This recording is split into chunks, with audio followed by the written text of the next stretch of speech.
of always being ready, but what a disaster. What a disaster. Okay, I'm trying to wrap my head around this. So apparently Dana White thought it would be cool to casually announce on Friday the 13th, the day before UFC No Chase Fear Riyadh season clusterfuck, that Michael Chandler and Conor McGregor will no longer be fighting each other. Straight up. So this is the clip in question. Where the fuck is Conor? Well, Conor's been out too long. So once you're out too long... Chandler's been out as long as him almost. Well, Where's almost. Chandler? You know what I'm doing? Is Chandler still going to be his opponent? The other thing... If Conor beats Chandler... No? No. So...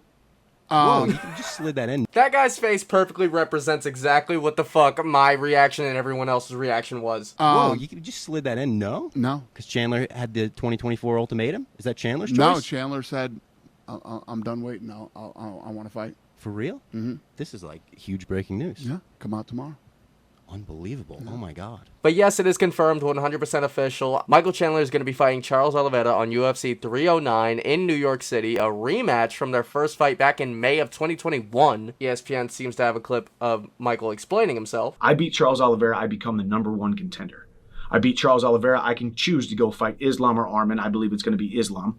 Or if Conor can finally get his house in order and put together a training camp and show up to a fight, maybe I go fight Conor and we finish the Ultimate Fighter 31. As you can see, Chandler is all in here. Unfortunately for him though, the last time he fought was in UFC 281, Adesanya versus Pereira #1. Funny enough, also in New York City. Shout out. But he ended up losing that fight to Dustin Poirier in a brutal, bloody affair. Honestly, it was fucking just gore. Lovely, lovely gore. And at the time he was 36, which you know is already past the peak age of a 155er, as we all know. He came into the UFC with an already seasoned career in Bellator. At age 34, he ended up knocking out Dan Hooker as his first welcoming opponent into the UFC. Dan Hooker was in the top 5 and was knocked out of the top 5 from that fight. It has been so long that Dan Hooker has worked himself back to being in the top 5 in his final form. Legitimately, it's been a long fucking time. Chandler is 38 years old. He spent 2 years now on the sidelines, essentially just becoming the butt of the joke for the MMA community. This is years of memes and confusion and pushed back dates. A season on The Ultimate Fighter that ultimately led to fucking nothing.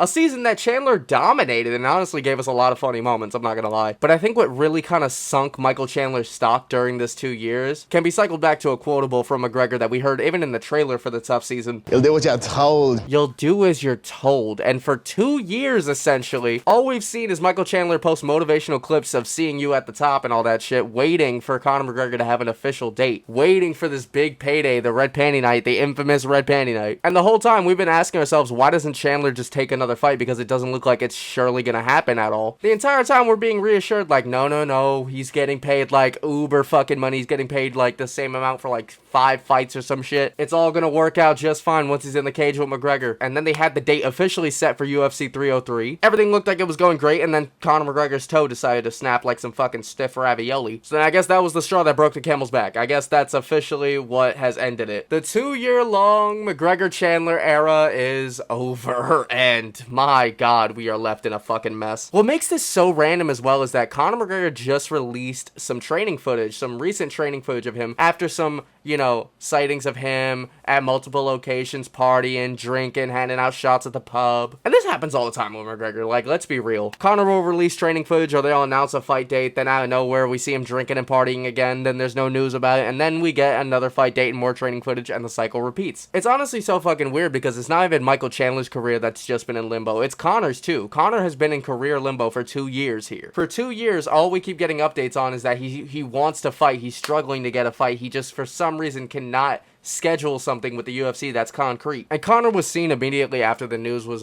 breaking out at a Bare Knuckle FC post-fight interview. As the president, he does those now, I guess. But Conor said he was, quote, out of the loop regarding his return date and stuff like that. And it seems like he always is. For years now, I have no idea who to place the blame on when it comes to making this fight happen. Do I put it on Conor? Do I put it on Chandler? Do I put it on Dana? Do I put it on the UFC matchmakers? Like, well, what are we doing here? The fact that you have Michael Chandler, a huge draw that you took in from another promotion on the tail end of his career, looking to not be here for a long time, but be here for a good time. You shelve him for 2 fucking years, and then you shelve the biggest star in the sport, that person that's made the biggest amount of money for you, the most sales, whatever the fuck, the biggest icon in the entire sport, period. You shelve him for 2 fucking years as well, all with promises that it's gonna work out in the end, when it doesn't. Now you have Michael Chandler fighting Charles Oliveira, and I don't like that fight for Michael Chandler. Dana White and the UFC fucked up bad here. They fucked up. This is probably one of the biggest promotional blunders, biggest promotional fails, you could say, I've ever seen in my life. It's insane. It's genuinely insane. You know, back in the day, the UFC, I say back in the day, only a couple years ago, literally only a couple years ago, the UFC was kind of like the poster child of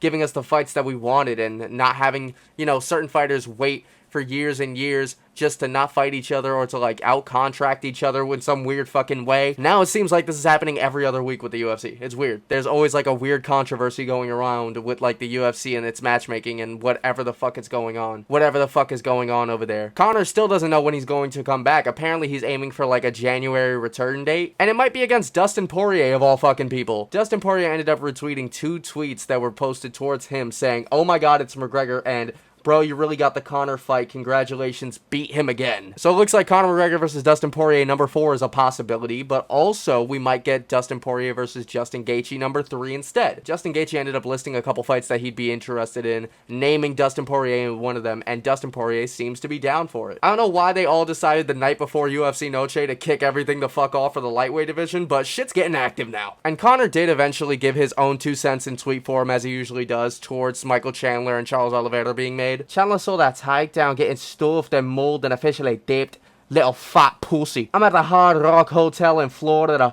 Why am I making him Scottish? For the bare knuckle tonight. Got tested earlier today by the DFSI. Give me my fucking date. Excuse me, horrible Irish accent. It's been a while since I practiced that. But Chandler ended up responding to that pretty fucking fired up. There you have it, boys and girls. I'm not even going to respond to Conor's stupid little tweet acting like I dipped. The simple fact of the matter is, you are the most unreliable human being that has ever graced mixed martial arts. And now I get the opportunity to fight Charles Oliveira, become the #1 contender, and then I've got options. If Conor can finally get his house in order, if he can finally string together a couple of sober days, string together a couple of days where he's actually training and actually feeling good, and he can actually finally make good on his promise of the greatest comeback in combat sports history. If he can finally pony up, then I will fight Conor after I dispatch of Charles Oliveira. Or Islam Makhachev, you are next in 2025, and I will be the champion by 2025. My lights turned off, but we got lightsabers, baby. But this whole situation with McGregor and Chandler should be confirmation at this point of something that we've been saying for years as fans of the UFC. We're starting to get a shit show more often than not. I don't know who's spiking the coffee grinds over at the UFC headquarters, but like, these motherfuckers can't get shit in order now. It's very annoying to witness and very confusing as a fan. On a night where we should be thinking about our predictions for the pay-per-view event that's happening literally tomorrow, we're talking about a completely different event that should have happened last year, involving the biggest name in the sport. It's so fucking wild to me how this just is completely failed. Like, am I wrong? Am I bugging? It feels like this is one of the biggest signs, if any, that the UFC is just dropping the ball in 2024. But let me know what you think. Leave a like on this video if you agree or if you enjoyed this. Comment your thoughts on McGregor versus Chandler not going through and instead they're doing Charles versus Chandler. And subscribe for more Fight Talk in the future. I will see y'all later. Yeah. Because my heart is what I gave to you. In return, you see nothing but a lame excuse. And it's wow, I did everything just to see you smile. I've been thinking about you for a while. Responding to your pics and your vids. Now I see it, you just do it for the gram. And you talking on your man.